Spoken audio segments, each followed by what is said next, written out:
ধুবুৰী ফুলবাৰী সংযোগী নিৰ্মীয়মান দলং ব্ৰহ্মপুত্ৰ নৈৰ ওপৰত নিৰ্মীয়মান দলং প্ৰায় 19.28 কিলোমিটাৰ ভাৰতৰ দীৰ্ঘতম নদী সেতু হিচাপে পৰিগণিত হ'ব।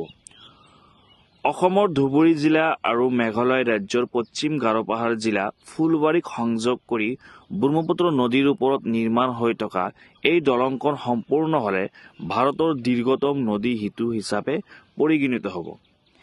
এই প্ৰকল্পৰ বিষয়ে আপোনালোকক কিছু তথ্য দিবলৈ চেষ্টা কৰিম। ইয়াৰ দৈৰ্ঘ্য প্ৰায় 19.28 কিলোমিটাৰ। ইয়াৰে মূল দলংখন দৈৰ্ঘ্য 12.62 কিলোমিটাৰ আৰু বাকী অংশ এপ্ৰচ ৰোড।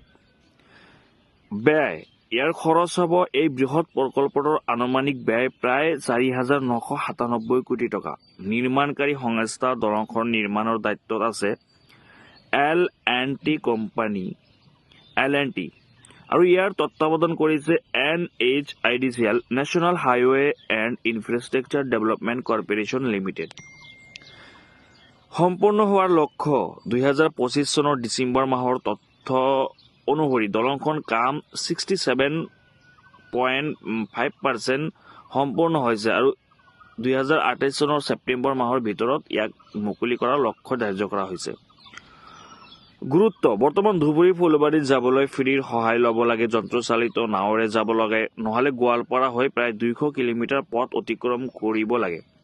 দলংখন সম্পূৰ্ণ হ'লে এই যাত্ৰাৰ সময় 6-7 ঘণ্টাৰ পৰা মাত্ৰ 15-20 মিনিটলৈ হ্ৰাস পাব। আৰ্থিক সাহায্য এই প্ৰকল্পৰ বাবে JIC জাপান ইণ্টাৰনেশ্যনেল কৰ্পোৰেশ্যন এজেন্সিয়ে এই কাম ঋণ সাহায্য প্ৰদান কৰিছে।